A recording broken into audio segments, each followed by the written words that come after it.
is Alex. Released in 2009 by Radical Entertainment, Prototype is an open-world superhero game reminiscent of Radical's earlier Hulk Ultimate Destruction. Prototype leans heavily into that same style of power fantasy rampant carnage, but with a darker tone and a hyper-violent original setting. You play as Alex Mercer, an amnesiac with a questionable fashion sense, who wakes up in a morgue newly monsterized. Alex must piece together his past and punish those who wronged him. And by piece together his past, I of course mean eat people and use their memories to figure out what happened to him. Pretty standard stuff, really. You see, in a somewhat unique take on the amnesiac protagonist trope from the dark depths of 2000 era gaming, the memory loss does actually factor into the larger story and even gameplay by way of the web of intrigue. By eating through Manhattan's population like a fat dude at an all-you-can-eat buffet, Alex is able to uncover the truth behind his past and the history of key characters and the Black Light virus infecting him. The early game's story is focused around piecing together Alex's involvement with Gentek, the backstory behind the virus, as well as setting up the main villains for the game, the tortured and infected Elizabeth Green, who is at the heart of the viral conspiracy, and the shadowy Blackwatch, who are tasked with containing outbreaks of this nature and are hunting Alex at every turn. While it is relatively straightforward to begin with, and full of cliches indicative of its era, the story does do some things with Alex that I quite like. I'll get into that in more depth later though. For now, let's look at the gameplay. Due to Alex's infection by the Black Light virus, the player has a wide variety of abilities at their disposal, and Manhattan as their playground. The superpowers granted to the player form the core of Prototype's gameplay, and the vast arsenal at your fingertips is perhaps Prototype's biggest asset. The player is handed the most brutal weapons and just told, go nuts. Simply put, it's a total power trip, and man does it make you feel powerful. So right away, one of the first things you'll quickly figure out is that Alex can move fast. You sprint quickly, you jump higher, and you'll automatically parkour over obstacles such as cars. Pretty early in the game you'll also unlock an air dash and the ability to glide to further enhance your mobility, as well as obligatory speed increase upgrades. Another key power is the previously mentioned ability to consume enemies. Doing so heals Alex, but it's also an important power because it lets you assume the guise of the last person you consumed. This allows you to stealthily approach targets, and taking the place of military personnel lets you easily infiltrate military bases, as well as allowing you to call in artillery strikes once you unlock that ability. Additionally, you can later unlock the Patsy ability. While in a military disguise, Patsy allows you to accuse another soldier of being Mercer, which causes other military forces to open fire on them, although I found this to be of minimal practical use. For direct combat, Alex has formidable unarmed attacks which are able to kill fodder enemies in a single hit from a basic punch, and there are also a bunch of grapple moves that can be unlocked. However, I found that these were largely for spectacle. Since the basic enemies are so fragile, moves such as the power bomb are largely overkill. But, you know what? That's fine. Prototype is a game about power, and if you want to unleash your inner bastard, you have the means to do so. You'll quickly gain the ability to further weaponize yourself with offensive mutations. The first power you'll unlock will be a pair of rending claws. Fast and with a wide arc, these serve well in the early game against masses of lesser enemies, but they'll eventually get replaced by other mutations as your primary weapons, though their ground spike ability does retain usefulness against tougher foes. The hammer fists, on the other hand, or hands I guess, are slow, cumbersome weapons best suited to taking out armoured vehicles. They're particularly effective with the elbow drop and hammer toss upgrades, which both give the hammer fist some extra mobility in the form of airstrikes. Next is my personal favourite, the whip fist. Listen, if you're going to have horrible mutants in your game, then you better have a big gross tentacle arm in there somewhere. This guy is perfect for clearing a wide area with its sweeping combos, but it's also got great long range single target damage with its heavy attack. Additionally, this power gets some utility in the form of being able to grab things at range, which becomes incredibly useful when you gain the ability to hijack choppers later in the game, since you can just pull yourself to them with ease. Muscle Mass doubles your throwing range and doubles the damage of your standard melee attacks, and can be further upgraded to triple those effects later in the game. However, truth be told, I think I use this power the least out of all of the combat abilities. You already have incredibly long throwing range, and grunt enemies die in a single unarmed strike anyway. For other, more threatening enemies, well, there are powers better suited to taking them on, such as the Hammer Fist or the Blade. Speaking of which, the Blade is likely the final offensive mutation you'll gain, as it can only be obtained some ways into the story. When you do get it, this is going to be your workhorse offensive power for the rest of the game, It's a good all-rounder with particularly great single target damage and a disgustingly effective aerial move that can pretty much one-hit any larger enemy. In addition to offensive mutations, you also have Devastator moves. Another holdover from Hulk Ultimate Destruction, these moves are basically a fuck everyone in this general area attack. You have a few different flavours. There's Ground Spike Graveyard and Tendril Barrage, which are two different forms of area clearing attacks. And then there's Critical Pain, which is a narrow front-facing beam of meat that's better suited for deleting singular tough enemies. The catch is that in order to use these abilities, you have to be in critical mass, which essentially means either a full health bar or, inversely, be in Adrenaline Rush mode that activates at near dead. As well as offensive powers, Alex also has access to defensive powers. The first one you'll be able to unlock is a simple shield. This completely negates damage coming from the front and can even deflect projectiles back at enemies, but it only has limited durability and you have to wait for it to recharge once broken. The second defensive ability is a full body armoured exoskeleton, which you will unlock at the same time as the blade arm. This one doesn't eliminate damage taken entirely, but it does reduce it by a lot, and unlike the shield, it will never break. The trade-off being that it vastly reduces mobility by disabling parkour, dodging, dashing, and gliding. Although that trade-off can also be fun. You see, while you can't parkour with armour, you can just run through shit. There are also two sensory powers, but these are so useless there's not much to talk about. In short, Thermal Vision highlights any living thing, while Infected Vision only highlights enemies. Infected Vision does initially seem like it's going to have a more specific use.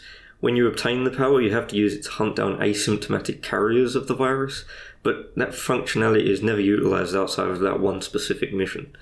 I think there was a missed opportunity to have a type of side mission or something to use that function some more. Another element of your arsenal is Alex's ability to learn how to use the equipment of his enemies. Through consuming military personnel, you can upgrade your effectiveness with various guns, gain the ability to call in artillery strikes, as well as learn how to drive armoured vehicles and fly helicopters to augment your already brutal repertoire of murder. For land vehicles, you've got a Bradley IFV, an Abrams tank, and a devastating souped-up Blacklight Abrams with additional cannons and thermobaric ammunition for your main gun. This thing tears through anything you throw at it, and is a blast, both figuratively and literally, but they're extremely rare. As for air vehicles, you've got Black Hawks and Apaches. One gripe I have about this vehicle lineup is that after certain points in the game, the Bradleys and Black Hawks get almost entirely replaced by Abrams and Apaches respectively. This is something that open world games do frequently and it kinda pisses me off. It would be more immersive and more interesting from a gameplay angle to have them both populate the world side by side. This goes doubly so for the Black Hawks, as they can actually deploy infantry reinforcements against you, which is a gameplay mechanic that's obviously absent from their Apache replacements. As an open world sandbox game, Prototype has the standard platter of side activities for you to pursue between main missions. These offer ways to practice your use of certain abilities, as well as give the player more ways to earn large amounts of upgrade points. I found it necessary to engage in these in order to fully upgrade everything, as the prices for upgrades get sky high in the latter half of the game. Side missions, or events as the game calls them, come in 6 flavours. You've got Race, Glide, Kill, War, Infected Consume, and Military Consume. Race is pretty self-explanatory. Use your movement abilities to hit checkpoints as fast as possible. Simple stuff that's been in practically every open world sandbox game ever made, but with the mobility Prototype offers, these can be surprisingly fun. Glide is another movement focused event, but rather than speed, glide events test your precision. The aim is to use gliding combined with air dashing in order to get as close to the centre of the target as possible. Once you're airborne, touching the ground outside of the target area will cause you to foul. I never found these events very challenging though, and they were always over within a matter of seconds. The only standout among them was one titled Skipping Stones, which requires you to exploit the fact that falling into water does not count as touching ground. Kill events task you with using a specific power, weapon or vehicle to, you guessed it, kill as many enemies as possible within a time limit. Another straightforward type of event, these range from fun to kind of annoying. With some of these it feels like you're at the mercy of RNG. For example, with one of these events you're tasked with shooting down choppers with a javelin. That's easy stuff on its own, except every time I attempted it I could never get new choppers to spawn fast enough to get a gold medal. War events assign you to a faction, military or infected, and task you with helping your team fight the other. Deplete the enemy faction's forces while trying to protect your own. Depending on what you're facing, some of these can be pretty tough. Infected hunters can absolutely rip through standard marines, so good luck trying to babysit them in these events. Infected consume events are the more basic variant of the consume events. Although they're initiated by consuming a specific infected person, they don't actually require you to do any consuming. Instead, you're simply tasked with destroying a specific infected hive within a time limit. Incredibly easy stuff, and you're given more than enough toys at the hive to get the job done. Military consume events, on the other hand, are a bit more involved. There's actually 3 different variants of the military consume event. The first is to infiltrate a specified military base and consume an officer within a time limit. These start off very easy, but by the later game you've got a lot of infection detectors to dodge or disable while sneaking in. The second variant is to hunt down web of intrigue targets. I think this version only exists to offer the player a straightforward way to obtain some of the web targets they may have missed. The last variant is kind of interesting. In this version of the event you must consume Gen-Tech scientists. What makes this version so unique, however, is that by completing all of them you actually unlock story content, making it the only series of events in the game with larger ramifications. After completing the last one in this series, you become aware of the location of a certain character who betrays Alex in the main missions, allowing you to receive a cutscene in which he exacts his revenge and wraps up that storyline. In addition to events, you also have collectibles. These come in landmark and hint variants, both of which give some amount of upgrade points. At certain milestones, the amount of points these collectibles award will also increase. Landmarks are just bog standard hidden goodies. Hints, on the other hand, as the name implies, give you gameplay tips. Oddly enough, the hint collectibles are often found in out of the way areas as well, which I always thought was a weird design choice. Why would you hide basic advice clearly intended for new players? It doesn't make much sense. All in all, I think the side content is serviceable at best. It's not terrible, it's all just sort of paint by numbers and follows the lead of other open world games of the time. There isn't anything groundbreaking to be had here. I would have appreciated some stuff with more depth, perhaps some actual side stories or things with more flavour. There's a main mission in which Alex has to take the place of a transport helicopter pilot, and the player is tasked with evacuating Blackwatch squads and providing fire support, and I think having side missions in a similar vein to that could have been pretty cool. Basically, stuff with more connectivity to the rest of the game. Though generally fun due to the sheer amount of arseholery you can commit, I do think the gameplay has a few problems. The most persistent being the game's lock-on system. There is some amount of soft lock-on that can often result in you attacking something other than what you're aiming for. Sometimes the game can snap to obtuse angles to hit people to your sides instead of the enemy directly in front of you. This is especially apparent in situations where there's big hordes of enemies, which is a scenario that makes up most of the game. Luckily it's not too frustrating. Rather than being something that grinds the game to a halt, it's mostly something that happens and you're like, oh whoops, and then move on. Generally the game is able to distinguish between fodder enemies and actual threats, such as the bigger mutants, plus you have a hard lock on which you have full control over for those larger enemies. Additionally, I found tanks and APCs to be finicky to control. I'm guessing they feel better with a controller, but on mouse and keyboard I often found myself wrestling with the direction my tank was facing. Helicopters, on the other hand, feel much smoother, although the weapons don't track locked targets perfectly while moving, but it's something you get used to and can account for. The low point of the game was a stretch of missions about a third of the way through where Alex loses most of his powers due to shenanigans. You only retain movement and disguise abilities for this part of the game. While I get what they were going for in terms of introducing vulnerability to the player, handicapping him and making anything above fodder enemies much more difficult, it kinda takes some of the fun away too. It doesn't last too long, but by the end of that handful of missions you definitely start to get into the mentality of trying to rush through it in order to get your toys back. Thankfully you get them back and then some, as the final mission in this chain unlocks the blade and armour powers. I also feel like the final few missions have some pacing flaws. It gets to the point where you're facing so many enemies and many of them with knockback attacks that the best way to play is hit and run, dealing damage to the targets or boss, running away to hide while killing mobs for health and then repeating the process.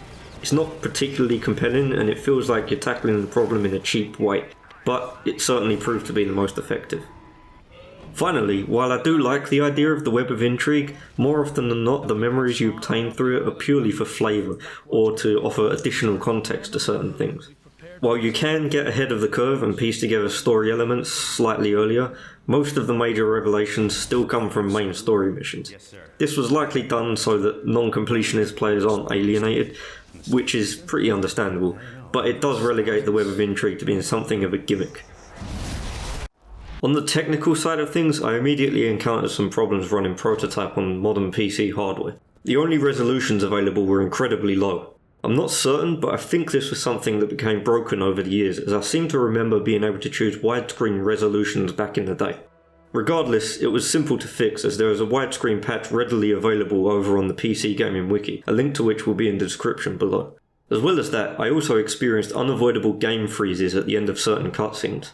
The first crash occurred in the middle of the mission The Stolen Body after getting Dr. Raglan to the morgue, while the second freeze occurred towards the end of the mission Men Like Gods during the cutscene detailing blood tox.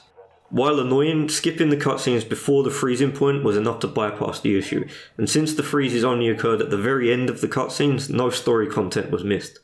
As for the graphics themselves, well, they have not aged gracefully. A lot of materials are too glossy and plastic looking, and the textures in general are fairly low res, which is particularly noticeable on certain character models. I feel like there were definitely better looking games from the same time period. Perhaps this was a necessary concession that they had to make in order to properly implement the sheer amount of enemies and civilians that filled the New York streets. If that is the case, then I think they made the right call. By the end of the game, Manhattan is a veritable carnival of chaos, and the game is better for it.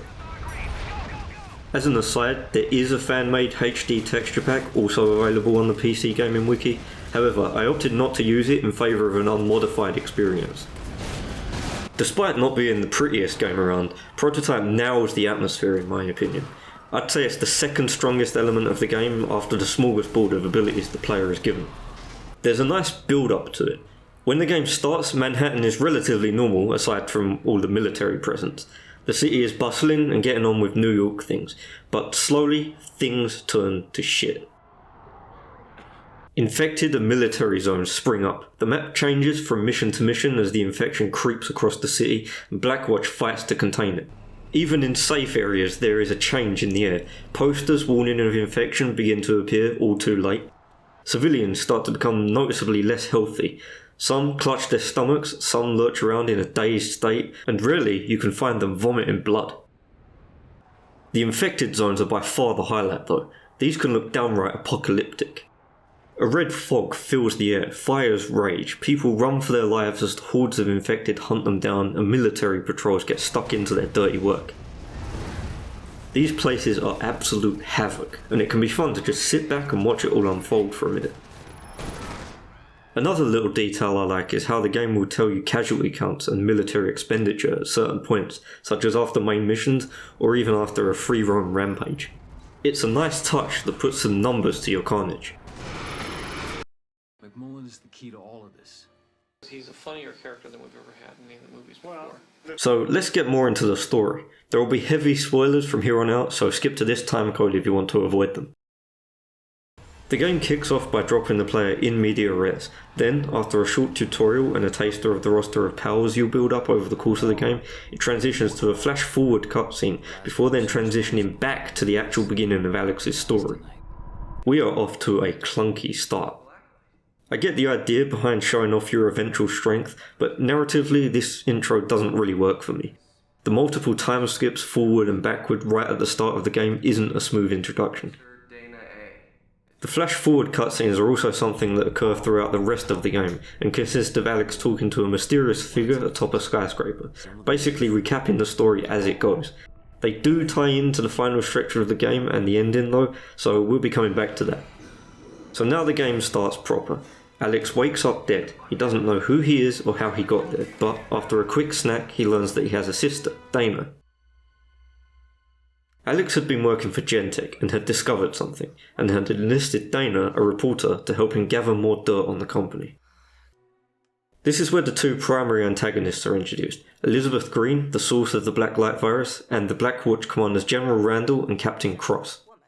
Green is unwittingly unleashed from the Gentek building by Alex as he tries to get answers, setting the stage for the infected to become a major problem in New York as she directs them through a sort of hive mind.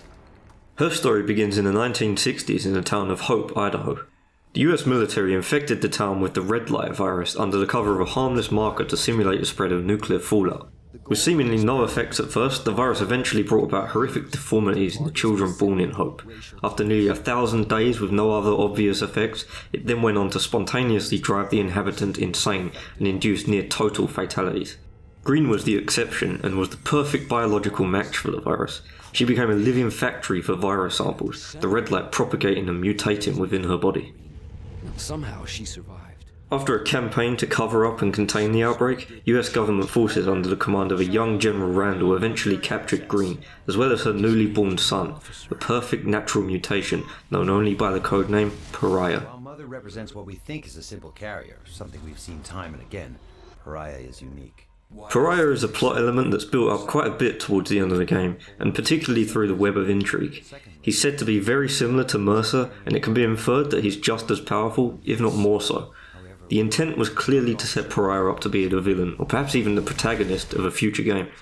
However, that never came to fruition, as Prototype's only sequel didn't follow that plot thread at all, so Pariah remains a story element largely shrouded in mystery. Anyway, Randall and Cross are far more blunt in their antagonist role than Elizabeth, being less morally complex and are just kinda jackbooted dickheads. They simply want to kill Alex and contain the outbreak by any means necessary. They serve as the thorn to Alex's side and are the masterminds behind the tricks and traps deployed against the player. First in the form of more direct means such as viral detectors and attempts to physically flush you out of hiding, but later they deploy their own biological weapons against Alex, such as a toxin specifically targeting the blacklight virus, super soldiers, and a parasitical cancer that deprives him of his powers. Yeah, so that parasite plagues you for a few missions until Alex is able to cure himself with the help of a Dr. Ragland, who is perhaps the world's least sterile doctor. This dude will just put his hands all up in virus-infected bodies without a care in the world. Later, Alex attempts to use the same parasite on Elizabeth Green, but unlike Alex, her body rejects it, which creates a supreme hunter in the process, a further evolution of the hunter mutants under Green's control. This new creature has abilities almost on par with your own, and it has a bigger role to play later on.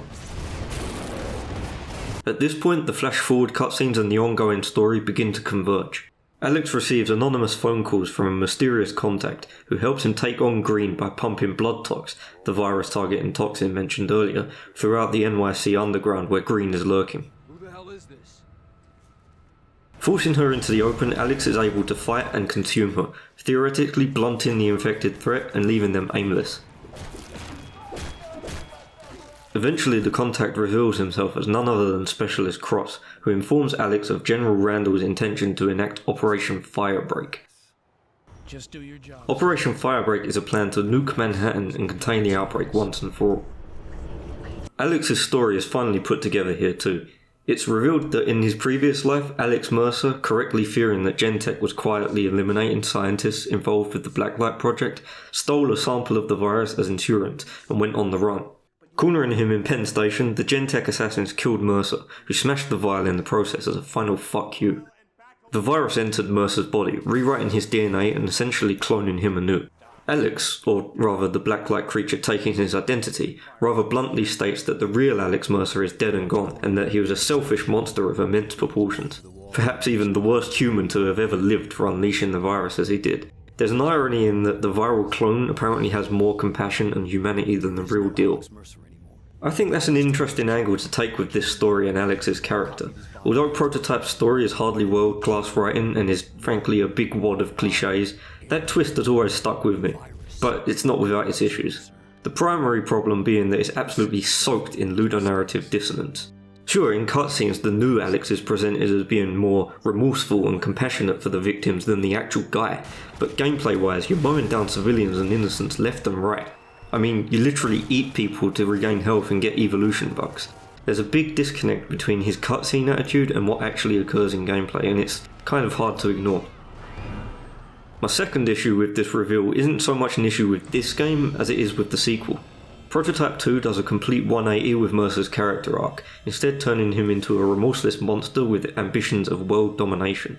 Perhaps that's more accurate to the way the first game played, but I think it does away with what could be argued to be his only real character moment from Prototype 1. But that's getting ahead of things. Prototype 2 is a review for another day.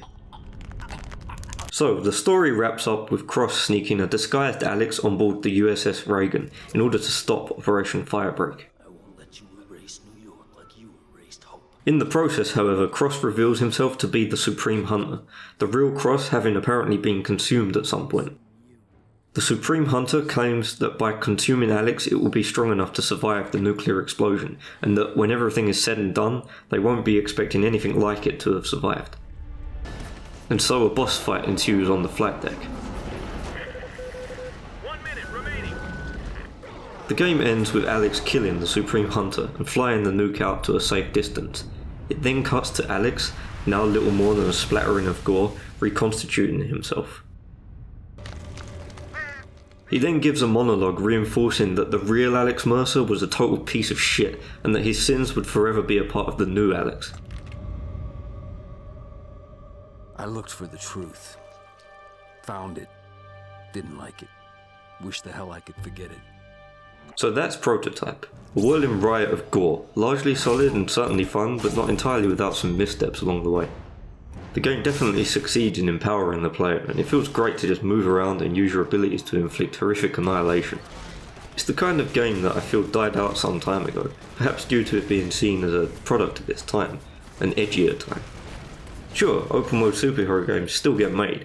Insomniac's Spider-Man games come to mind as a recent success in that genre, but I think there's something to be said for just handing the player ridiculous amounts of power and not holding their hand with a heavy moral compass.